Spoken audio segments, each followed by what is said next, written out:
Hi everyone, welcome to another GooTuber discussion video. Now today I'm going to be reacting to a video that was probably 2 or 3 months old now, but it's basically a Squid School video about why GooTuber got played at a major. So I know it's 2 or 3 months old now, but you know, I missed the boat when I should have done a video about this. But anyway, let's get into it because I want to talk about what's the difference between then and now. So let's get into it. Oh my god, guys! GooTuber's getting played by top players. It's a top tier. Ring the Goop alarm. Our time is now. Okay.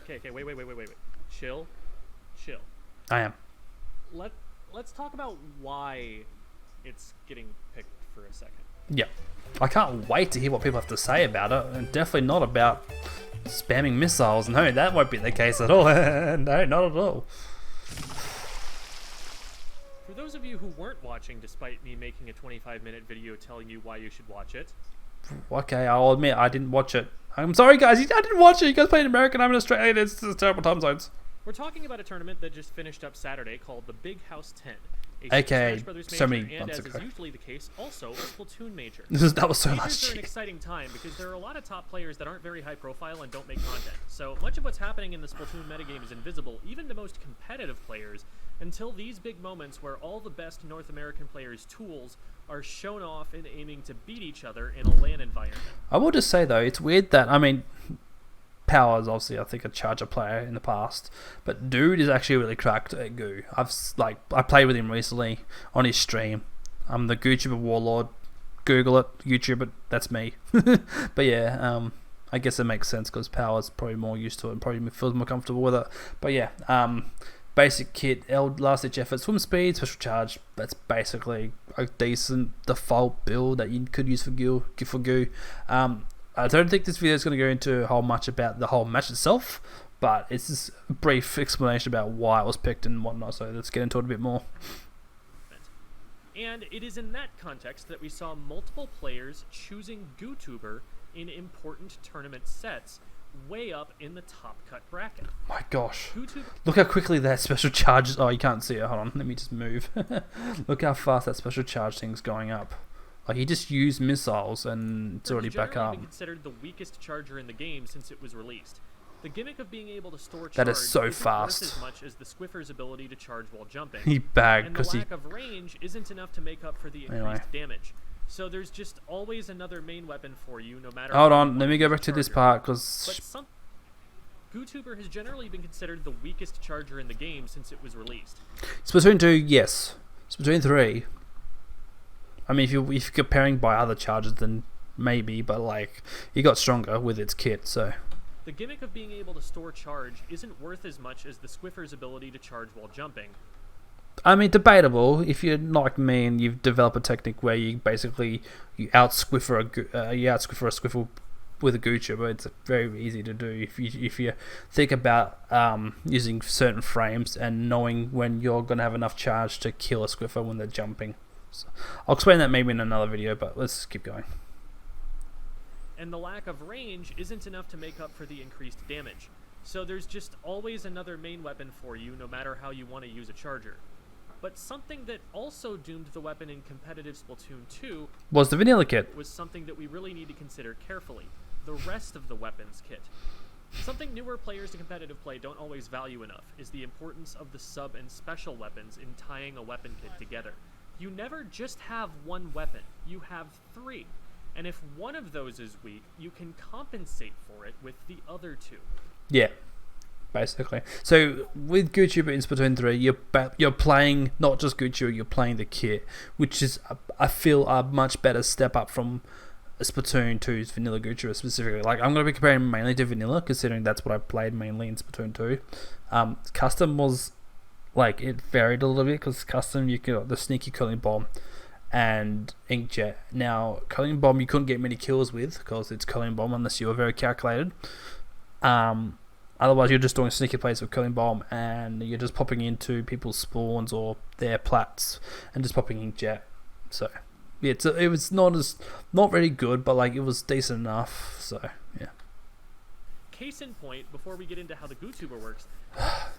This is weird. So he goes on a tangent about undercover because it's got splash in as well. Let's talk again might about just skip this part. Cover Brella.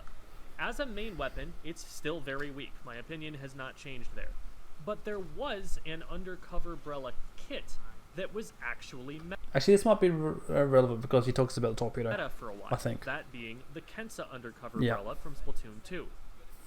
The Kensa Undercover Brella was among the first weapons to receive torpedo when it was first introduced to the game.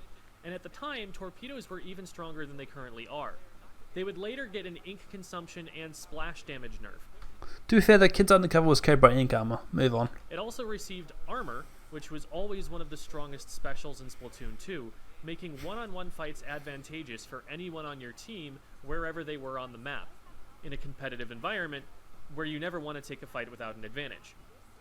Many weapons were chosen for competitive play in Splatoon 2 simply for the reason that they got armor and painted fast enough that they got it very quickly. The Undercover Brella painted pretty well, and torpedoes also painted very well if they were able to detonate. And on top of that, unlike, say, the Splattershot Jr., which has to choose between painting and throwing bombs. This rip to the splashdown. Poor splashdown just got absolutely smashed there. Throwing your bomb as a Kunder let you poke at the enemy team and farm armor at the same time, letting you have more of an impact on the game even while you were still just speedrunning your special gauge. When you realize that GooTuber also has Torpedo, is one of the few weapons with the strongest special in Splatoon 3. That's interesting. I've never really considered Tender Missiles to be one of the strongest special. Don't know why. I mean, it's just displacing, and then there's obviously the damage it does, but like, I guess displacing is considered to be pretty powerful because then that way it benefits the rest of your team, which is kind of nice. But yeah. And even has a stronger main weapon than the Undercover Brella, not that that's saying much. No, that's saying a bit because that is saying a fair bit because you have a piddly little shotgun type gun with a petty shield compared to a sniper or charger that can store charge for 6 seconds and swim anywhere and then pew in the face, and you don't have to have a full charge. It starts to make a little more sense. It does. Listen for a second to this excellent interview Vic Vion had with Chara, because I think it's very telling about why the weapon was chosen. This is going to be the most straightforward, boring answer. Watch. So, man, what just happened there? What just happened there? The tuber sweep is real. GooTuber sweep. Don't use the hashtag. It's so cringy. I literally wrote it down in my notes. I was like on the goo, but on the side I wrestled because we know you are the torpedo I do guy. like torpedo. I do like torpedo, but basically, this team plays very aggressive, very shark heavy. So Max was like, honestly, we want the torpedo. So I was like, screw it, we can do it. I'll do goo, and it worked. I tapped like 3 people. Goo tap shot's mad underrated. The weapon's still weird, but it's mostly missile spam. But it was fun. Yeah, missile spam. I mean, so this was before Tender Missiles got nerfed, and to the ground I'm kind of happy for because not only obviously because GooTuber has missiles, but Flingza and Reflux also received the missile nerf. So it's been kind of nice not seeing as many Refluxes as there was pre-nerf. So that's one good thing.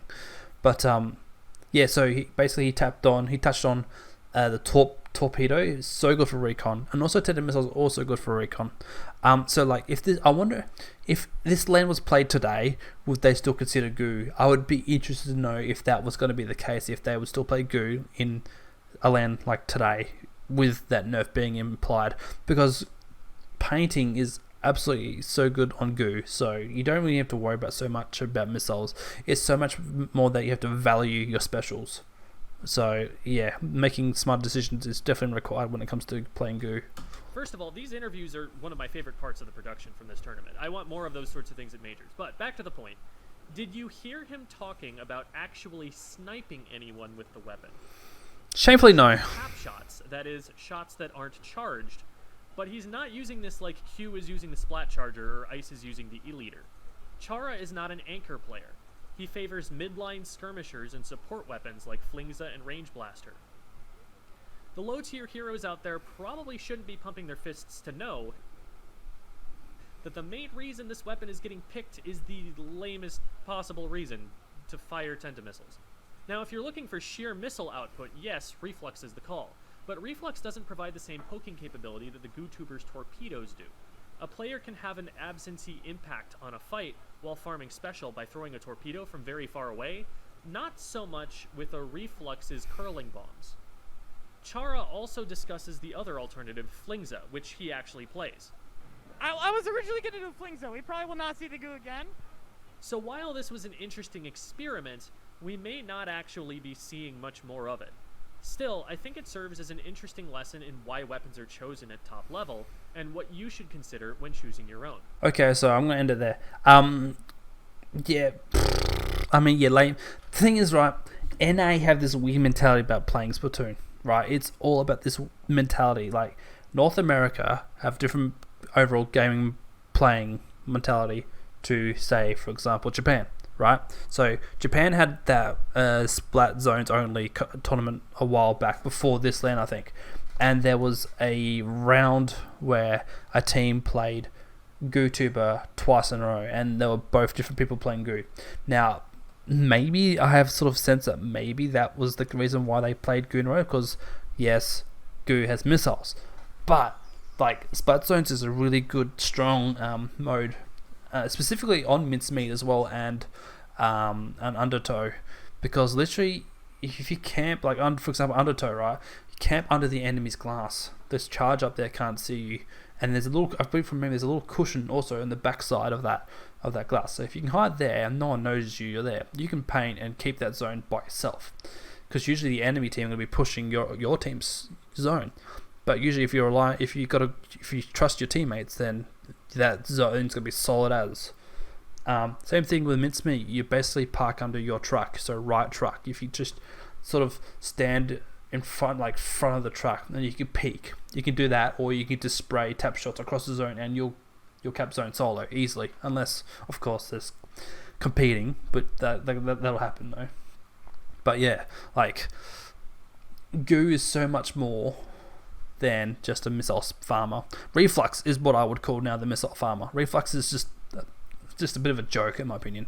If you want missiles, play Goo. It's such a quick painter. Yes, Reflux is also a good painter. However, Reflux, I believe, also got a point special nerf. Goo did not. That's saying a lot to me, that the fact that the devs are still treating Goo like it's still a balanced weapon, I guess. The fact that the only thing that's been nerfed is the fact that now when we use missiles, the special goes down like we did with Inkstorm or NZAP in Splatoon 2. So yeah, I feel like even though it wasn't really a direct nerf to Goo, it's still a functional sniper charger weapon. So I guess another reason why I wanted to do this video is because I'm trying to get into a way where I'm going to be playing Splatoon 3 in a team comp environment, specifically to play only GooTuber. Now, Splatoon 2, I could not do this because the kits for Splatoon 2's GooTubers weren't really appropriate. Maybe like the one-off game you're playing Clan Blitz or Tower Control, you could play it. Like especially custom or vanilla, because you can splash down, super jump splash down and stuff like that. Sneaky killing bomb players with Inkjet. But Splatoon 3's GooTuber is a lot more tactical, and I feel like it should be a vital cog to some people's comps. Now, I'm not saying every team should be playing it. That's not really the case. I feel like, though, if you want a nice little niche kind of weapon to pick, try Goo. Honestly, try Goo. Missiles are still there. They're still strong. They help you disperse. It's the ultimate recon weapon because you still have torpedoes, which you can find people sharking. And like, if you got good special coordination in your team, special advantage, missiles is a good initializer, I guess is the word I'm looking for here, to start pushes. So yeah, so I'm gonna I think I'm gonna save this video separately. The next video you might see on this channel will be the video where I'm playing in a scrim with my team. Now, it was only one match, but like, I just want to give you an example of what goes through my mind and what I say in comms when I'm playing Goo, because this team that I'm a part of is a young team, and I don't think many of the members played much Splatoon 2. Some of them may have, but not as much. And some other people in this team that I'm in have never played Splatoon 2 at all. This is their first Splatoon game, or their second, because they may have played Splatoon 1 a bit. But yeah, so enjoy that video. Hope you guys watch. Thank you guys for watching this one. Also, I want to shout out to Pro Chara and people like other Splatoon content creators like Milana and maybe also Vic William. I want to get a shout out to them if they can, if we can somehow find a way to do videos with, because I'm trying to spread the goo of the world. Like, more people need to be waking up. It's been the most slept on weapon.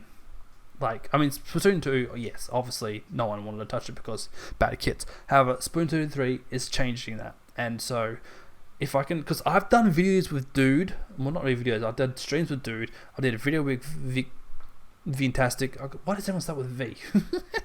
But yeah, so spread the word, get those content creators notified that, hey, I want to, do stuff with them.